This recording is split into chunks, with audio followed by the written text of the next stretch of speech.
Welcome to Educational Rain Academy.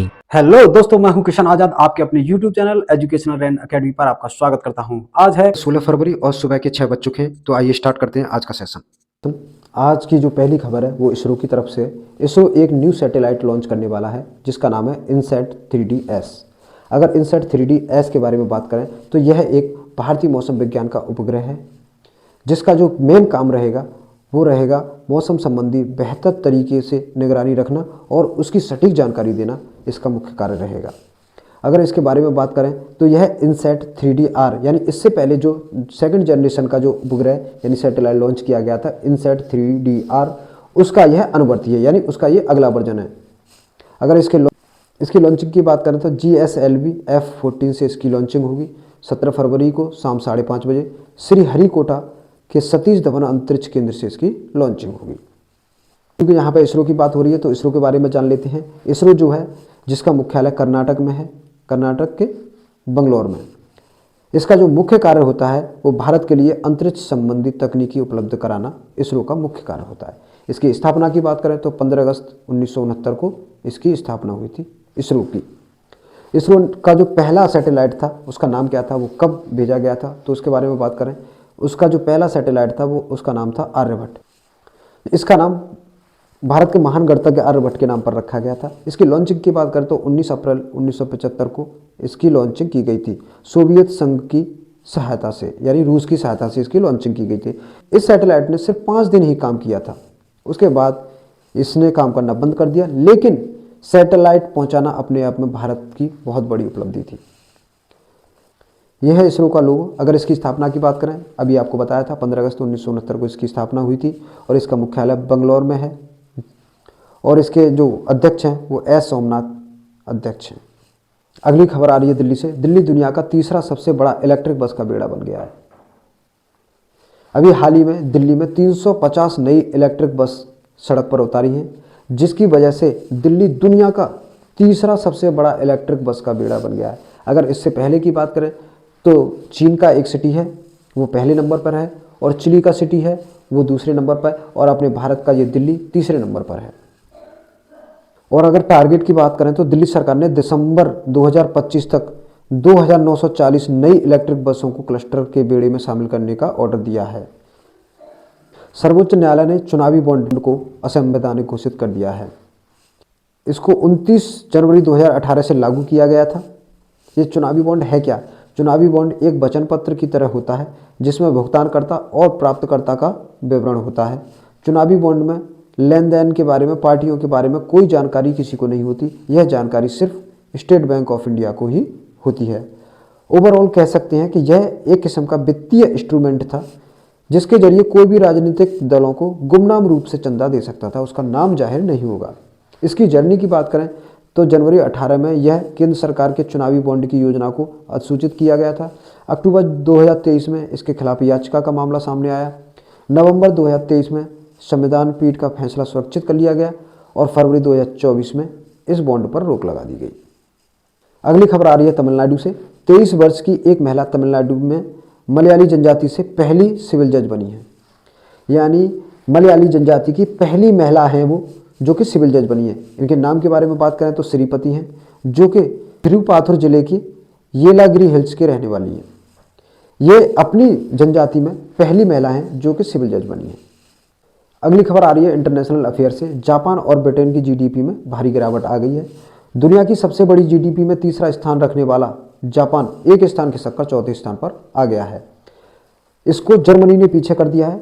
Germany इसको पीछे छोड़ते हुए तीसरे स्थान पर आ गई है। अगर अपने भारत की बात करें तो भारत की अर्थव्यवस्था 5वें स्थान पर है। आइए देख लेते हैं, ये है टॉप 10 लार्जेस्ट इकोनॉमी वाले देश। तो सबसे पहले नंबर पर है यूएसए, दूसरे नंबर पर है चाइना, तीसरे नंबर पर है जर्मनी और चौथे नंबर पर जापान आ गया है। जर्मनी ने इसको पीछे कर दिया है और 5वें नंबर पर है इंडिया। अंतर्राष्ट्रीय मुद्रा कोष यानी इंटरनेशनल मॉनिटरी फंड ने इस साल के प्रारंभ में विश्व आर्थिक मंच यानी वर्ल्ड इकोनॉमी फोरम के दौरान वैश्विक अर्थव्यवस्था का अनुमान पेश करते हुए बताया 2024 में वैश्विक अर्थव्यवस्था मंदी की चपेट में आ सकती है।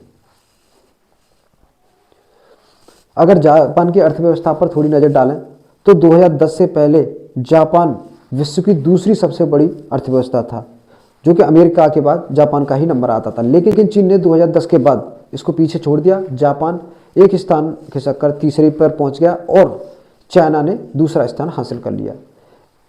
2010 के बाद जापान तीसरे स्थान पर था, लेकिन 2023 में यह एक पायदान और फिसलकर वो चौथे स्थान पर पहुंच गया है और ये स्थान ले लिया है जर्मनी ने।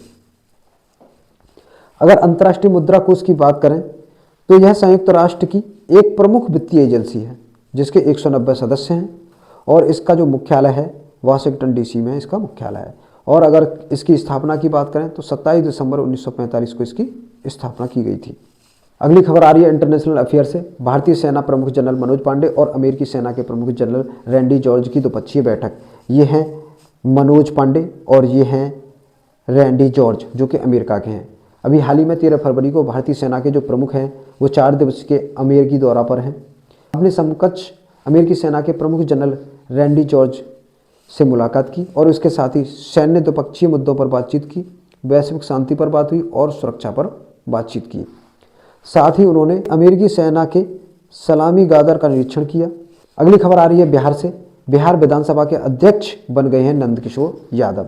ये हैं नंदकिशोर यादव जी, ये बन गए हैं बिहार विधानसभा के अध्यक्ष। भाजपा के वरिष्ठ नेता रहे हैं नंदकिशोर यादव जी को बृहस्पतिवार को विधानसभा का अध्यक्ष बना दिया गया है। यह बिहार विधानसभा के 18वें अध्यक्ष होंगे और यह अवध बिहारी चौधरी की जगह लेंगे। अगर इनके वोटों की बात करें तो 125 इनके पक्ष में और 112 वोट इनके विपक्ष में आई थी। चूंकि यहाँ बिहार की बात चल रही थी तो आइए जान लेते हैं बिहार के बारे में है। यह है भारत का मैप और इसमें यह आप रेड कलर का देख पा रहे होंगे, ये है बिहार। बिहार के गठन की बात करें तो 22 मार्च 1912 को इसका गठन हुआ था। 26 जनवरी 1950 को राज्य का दर्जा मिला। राजधानी की बात करें तो पटना इसकी राजधानी है। जिले 38 हैं। राज्यपाल राजेंद्र आर्लेकर हैं। मुख्यमंत्री जो हैं वो नीतीश कुमार हैं। राज्यसभा सीट 16 और लोकसभा सीट 40 है। अब दलहन में आत्मनिर्भर बन जाएगा कब तक? 2027 तक। दुनिया का सबसे बड़ा उत्पादक यानी वर्ल्ड का सबसे बड़ा उत्पादक भी अभी भारत ही है और उपभोक्ता भी भारत ही है। यह 2027 तक आत्मनिर्भर बन जाएगा दलहन के मामले में। भारत का दलहन उत्पादन बढ़ाने और आयात को कम करने का प्रयास किया जा रहा है गवर्नमेंट द्वारा। 2014 में उत्पादन की बात करें तो 1.7 करोड़ टन उत्पादन था। वहीं 2024 के लक्ष्य की बात करें तो 2.95 करोड़ टन उत्पादन का लक्ष्य रखा गया है। भारत चने के साथ कई अन्य दलहन उत्पादन में निर्भर हो चुका है, आत्मनिर्भर हो चुका है। अभी अरहर और उड़द में आत्मनिर्भर होना बाकी है। इतना उत्पादन होने के बाद भी भारत सालाना 35 लाख टन दलहन का आयात भारत को करना पड़ता है। अगर भारत के टॉप 5 राज्यों की बात करें जिनमें दलहन का उत्पादन सर्वाधिक होता है तो सबसे पहले नंबर पर आता है मध्य प्रदेश, दूसरा नंबर है महाराष्ट्र, तीसरा नंबर है राजस्थान और चौथा नंबर है उत्तर प्रदेश और 5वां नंबर है कर्नाटक। 14 फरवरी को यूएई की यात्रा के बाद भारतीय प्रधानमंत्री श्री नरेंद्र मोदी जी कतर की राजधानी दोहा में पहुंचे। कब पहुंचे? 14 फरवरी बुधवार को। और अपने समकक्ष शेख मोहम्मद बिन अब्दुल रहमान अल थानी से उन्होंने मुलाकात की। दोनों देशों यानी भारत और कतर के बीच आपसी संबंध को बढ़ावा और मजबूत करने पर वार्ता हुई। वार्ता में क्या क्या हुआ? भारत और कतर व्यापार के बारे में बात हुई, निवेश के बारे में बात हुई, साथ ही ऊर्जा, अंतरिक्ष, संस्कृति और नागरिकों के बीच संबंध बनाने की बात हुई। पीएम मोदी जी ने कतर के अमीर शेख को भारत आने का निमंत्रण भी दिया है। अगर मोदी जी की यात्रा की बात करें तो यह अब तक दूसरी यात्रा है। इससे पहले जो यात्रा थी वो 2016 में की गई थी। चूँकि यहाँ पे कतर की बात हो रही है तो जान लेते हैं कतर के बारे में। ये आपको छोटा सा दिखाई दे रहा होगा, ये है कतर। अगर इसकी राजधानी की बात करें तो दोहा इसकी राजधानी है। आधिकारिक भाषा अरबी है। राष्ट्रीय दिवस 18 दिसंबर को मनाया जाता है। अगर मुद्रा की बात करें तो कतरी रियाल यहाँ की मुद्रा है। अगर भारत के रेस्पेक्ट में इसकी लोकेशन की बात करें तो ये है भारत और यहाँ से इधर जाएंगे तो ये होगा कतर यहाँ पर। भारतीय प्रधानमंत्री श्री नरेंद्र मोदी जी ने 16 फरवरी को रेवाड़ी जिले में एम्स की आधारशिला रखी। अगर इसके बारे में बात करें तो 1650 करोड़ से अधिक की लागत का यह एम्स होगा जिसकी प्रधानमंत्री ने आधारशिला रखी है।